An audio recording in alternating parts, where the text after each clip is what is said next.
तो गाइस इस क्वेश्चन को भी हम सॉल्व करेंगे और देखते हैं इसमें मेरे से एक गलती हो गया था, उस गलती को देखते हैं और उसको सुधारने की कोशिश करेंगे। वहाँ पे cash account debit, furniture account debit, building account debit to capital क्यों हुआ वो हम जानते हैं। कैश अकाउंट डेबिट क्योंकि बिजनेस में जो कैश आया वो एसेट हो और एसेट बढ़ने से हम डेबिट करते हैं। जैसे कैश आया डेबिट, फर्नीचर आया डेबिट, बिल्डिंग आया हमारे पास डेबिट। बट हमारे पास कैपिटल टू कैपिटल क्यों डालें? आया तो हमारे पास ओनर से ही है, बट हम यहाँ पे कैपिटल क्यों लिखें? बिकॉज कैपिटल जैसे क्रेडिट इसलिए होता है क्योंकि हम जैसे ओनर से लिए हैं तो उसे हमें वापस देना भी एक प्रकार का, वो कभी भी क्लेम कर सकता है ना। मान लो मेरा आइडिया है, मैंने बिजनेस के लिए किसी से पैसा लिया है, तो ऐसा है कि कैपिटल किसी और से लिया है तो वो शेयर होल्डर हो गया कि बिजनेस तो मेरा है, तो फिर उसको देना तो है पैसा उस तरीके से, तो कैपिटल हमें देना रहेगा, इसलिए हम क्रेडिट करेंगे।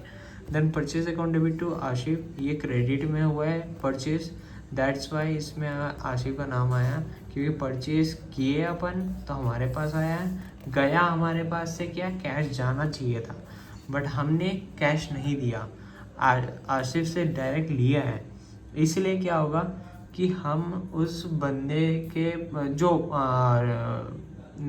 पर्सनल अकाउंट जो लगती है debit the receiver credit the giver, अगर वहाँ पे कुछ जा नहीं रहा है तो वहाँ पे हमारा क्या लगेगा?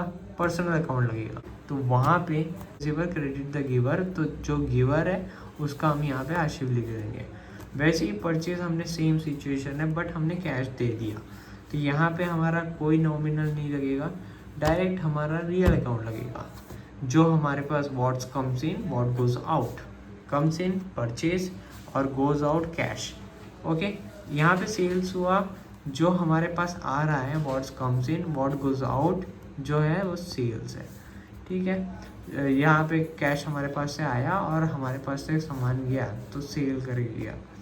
शाहिद टू सेल मतलब ये क्रेडिट में सेल किया अपन ने, सेल करते वक्त हमने पैसा उससे नहीं लिया था, तो इस कारण से क्या हो गया? डेबिट द रिसीवर हो गया, तो वहीं शायद डेबिट हो गया, सेल क्या हो गया? क्रेडिट हो गया।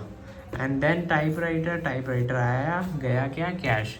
ऑफिस इक्विपमेंट आया और गया क्या? कैश। ठीक, इस प्रकार से फिर हम लोग बाद में लेजर बनाएंगे, cash account debit particular amount particular amount particular amount. जो एंट्री हम लोग देखेंगे कैश अकाउंट का लेजर से डालेंगे पर्टिकुलर अमाउंट, तो यहाँ पे क्या होता है जिसका हम अकाउंट बनाते हैं उसमें उसका नहीं आता, जैसे कैश है तो उसमें ये चीज़ नहीं आएगा, टू कैपिटल आएगा, तो टू कैपिटल हम यहाँ लिखेंगे।